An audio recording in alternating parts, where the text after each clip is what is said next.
भारत में हम सभी का दशकों पुराना अनुभव यही है कि जहां इंफ्रास्ट्रक्चर कमजोर रहा, वहां विकास भी उतनी ही देरी से पहुंचा। इसलिए आज भारत उन क्षेत्रों में अधिक इंफ्रास्ट्रक्चर विकसित कर रहा है जो विकास की दौड़ में पीछे रह गए। इंफ्रास्ट्रक्चर यानी लोगों के जीवन में आसानी, इंफ्रास्ट्रक्चर यानी व्यापार कारोबार में आसानी, इंफ्रास्ट्रक्चर यानी रोजगार के लाखों नए अवसरों का निर्माण और इंफ्रास्ट्रक्चर यानी तेज विकास। आज भारत में किस तरह आधुनिक इंफ्रास्ट्रक्चर विकसित हो रहा है, यहां छत्तीसगढ़ में भी नजर आता है। पिछले 9 वर्षों में छत्तीसगढ़ के हजारों आदिवासी गांवों में प्रधानमंत्री ग्रामीण सड़क योजना के तहत सड़कें पहुंची हैं। भारत सरकार ने यहां करीब 3,500 किलोमीटर लंबी नेशनल हाईवे की परियोजनाएं स्वीकृत की हैं। इसमें से लगभग 3,000 किलोमीटर की परियोजनाएं पूरी भी हो चुकी हैं। इसी कड़ी में आज रायपुर कोड़ेबोड़ और बिलासपुर पथरापाली हाईवे का लोकार्पण हुआ है। रेल हो, रोड हो, टेलीकॉम हो, हर तरह की कनेक्टिविटी के लिए पिछले 9 साल में भारत सरकार ने छत्तीसगढ़ में अभूतपूर्व काम किया है। साथियों, आधुनिक इंफ्रास्ट्रक्चर का एक और बहुत बड़ा लाभ है जिस पर उतनी चर्चा नहीं हो पाती। आधुनिक इंफ्रास्ट्रक्चर का संबंध सामाजिक न्याय से भी है। जो सदियों तक अन्याय और असुविधा झेलते रहे, उन तक भारत सरकार आज ये आधुनिक सुविधाएं पहुंचा रही है। गरीब, दलित, पिछड़े, आदिवासी, इनकी बस्तियों को आज ये सड़कें, ये रेल लाइनें जोड़ रही हैं। इन दुर्गम क्षेत्रों में रहने वाले मरीजों को, माताओं बहनों को आज अस्पताल पहुंचने में सुविधा हो रही है। यहां के किसानों, यहां के मजदूरों को इससे सीधा लाभ हो रहा है। इसका एक और उदाहरण मोबाइल कनेक्टिविटी भी है। 9 साल पहले छत्तीसगढ़ के 20% से ज्यादा गांवों में किसी तरह की मोबाइल कनेक्टिविटी नहीं थी। आज ये घटकर लगभग 6% रह गई है। इनमें से अधिकतर जनजातीय गांव है, नक्सल हिंसा से प्रभावित गांव है। इन गांवों को भी अच्छी 4G कनेक्टिविटी मिले, इसके लिए भारत सरकार 700 से अधिक मोबाइल टावर लगवा रही है। इनमें से करीब 300 टावर काम करना शुरू कर चुके हैं। जिन आदिवासी गांवों में पहुंचते ही पहले मोबाइल सन्नाटे में आ जाते थे, आज उन्हीं गांवों में मोबाइल की रिंगटोन बज रही है। मोबाइल कनेक्टिविटी पहुंचने से कितने ही कामों में अब गांव के लोगों को मदद मिल रही है। और यही तो सामाजिक न्याय है, और यही तो सबका साथ सबका विकास है। साथियों, आज छत्तीसगढ़ 2 इकोनॉमिक कॉरिडोर से जुड़ रहा है। रायपुर धनबाद इकोनॉमिक कॉरिडोर और रायपुर विशाखापट्टनम इकोनॉमिक कॉरिडोर इस पूरे क्षेत्र का भाग्य बदलने वाले हैं। ये आर्थिक गलियारे उन आकांक्षी जिलों से होकर गुजर रहे हैं जिन्हें कभी पिछड़ा कहा जाता था, जहां कभी हिंसा और अराजकता हावी थी।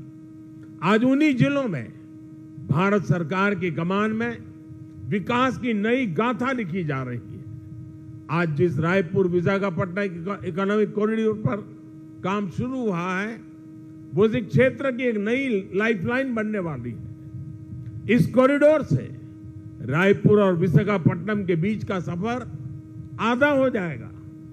6 लेन की ये सड़क धमतरी की धान बेल्ट, कांकेर की बॉक्साइट बेल्ट और कोड़ा गांव के हस्तशिल्प की समृद्धि को देश के अन्य हिस्सों में जोड़ने का प्रमुख मार्ग बनेगी। और मुझे इसकी एक और खास बात बहुत अच्छी लगी। ये सड़क वन्य जीव क्षेत्र से गुजरेगी, इसलिए इसमें वन्य जीवों की सहूलियत के लिए टनल और एनिमल पासेस भी बनाए जाएंगे। दिल्ली राजहरा से जगदलपुर रेल लाइन हो, अंतागढ़ से रायपुर के लिए सीधी ट्रेन सेवा हो, इससे भी यहां के दूर सुदूर के क्षेत्रों में आना जाना और आसान हो जाएगा। साथियों, भारत सरकार का कमिटमेंट है कि जहां प्राकृतिक संपदा है वहीं नए अवसर बने, वहीं ज्यादा से ज्यादा उद्योग लगे। इस दिशा में भारत सरकार ने जो प्रयास बीते 9 वर्षों में किए हैं, उनसे छत्तीसगढ़ में औद्योगिकरण को नई ऊर्जा मिली है। भारत सरकार की नीतियों से छत्तीसगढ़ के पास राजस्व के रूप में अधिक पैसा भी पहुंचा है। विशेषकर माइंस और मिनरल एक्ट बदले जाने के बाद छत्तीसगढ़ को रॉयल्टी के रूप में कहीं अधिक पैसा मिलने लगा है। 2014 से पहले के 4 वर्षों में छत्तीसगढ़ को 1300 करोड़ रुपए रॉयल्टी के तौर पर मिले थे, जबकि 2015-16 से 2020-21 के बीच छत्तीसगढ़ को लगभग 2800 करोड़ 2800 करोड़ रुपए रॉयल्टी के रूप में मिले हैं। डिस्ट्रिक्ट मिनरल फंड की राशि बढ़ने से उन जिलों में विकास का काम तेज हुआ है जहां खनिज संपदा है।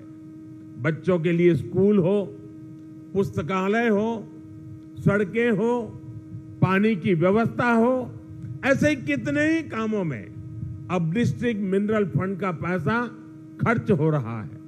साथियों, केंद्र सरकार के एक और प्रयास का छत्तीसगढ़ को बहुत लाभ हुआ है। भारत सरकार के प्रयासों से छत्तीसगढ़ में 1,60,00,000 से ज्यादा जनधन बैंक खाते खोले गए हैं।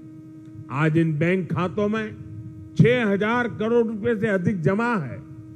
ये उन गरीब परिजनों, उनके परिवारजनों, किसानों, श्रमिकों का पैसा है जो पहले यहां वहां अपने पैसा रखने के लिए मजबूर थे।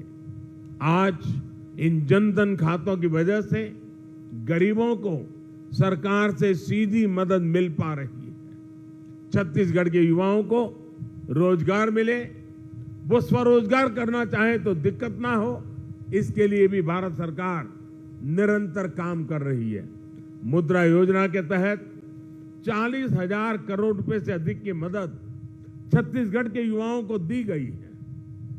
ये पैसे भी बिना गारंटी को दिए गए हैं।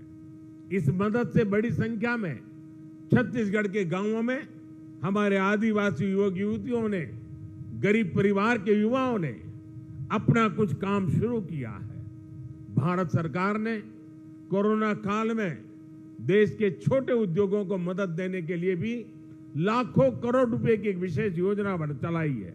इस योजना के तहत छत्तीसगढ़ के करीब 2 लाख उद्यमों को लगभग 5,000 करोड़ रुपए की मदद मिली है। साथियों, हमारे देश में पहले कभी किसी सरकार ने हमारे रेहड़ी पटरी वालों की, ठेले वालों की सूद नहीं ली।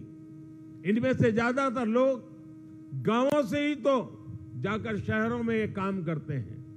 हर रेहड़ी पटरी और ठेले वाले को भारत सरकार अपना साथी समझती है। इसलिए हमने पहली बार उनके लिए पीएम स्वनिधि योजना बनाई।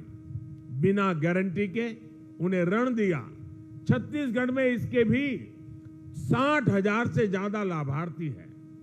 गांवों में मनरेगा के तहत भी पर्याप्त रोजगार मिले, इसके लिए भी छत्तीसगढ़ को 25,000 करोड़ रुपए से ज्यादा भारत सरकार ने दिए हैं।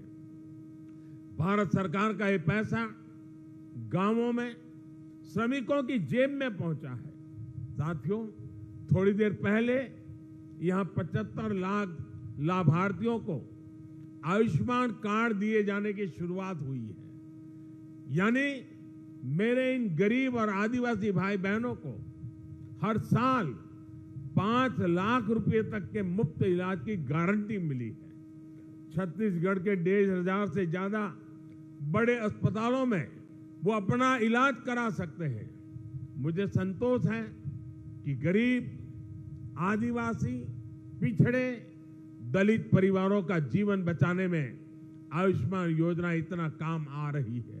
और इस योजना की और एक भी विशेषता है, अगर छत्तीसगढ़ का कोई लाभार्थी हिंदुस्तान के किसी और राज्य में है और वहां उसको अगर कोई परेशानी हो गई तो ये कार्ड वहां भी उसका सारा काम पूरा कर सकती है। इतनी ताकत इस कार्ड में है।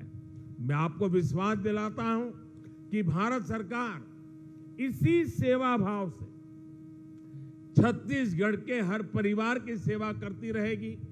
एक बार फिर आप सभी को इन विकास कार्यों के लिए बहुत बहुत बधाई देता हूं, बहुत बहुत शुभकामनाएं देता हूं। धन्यवाद।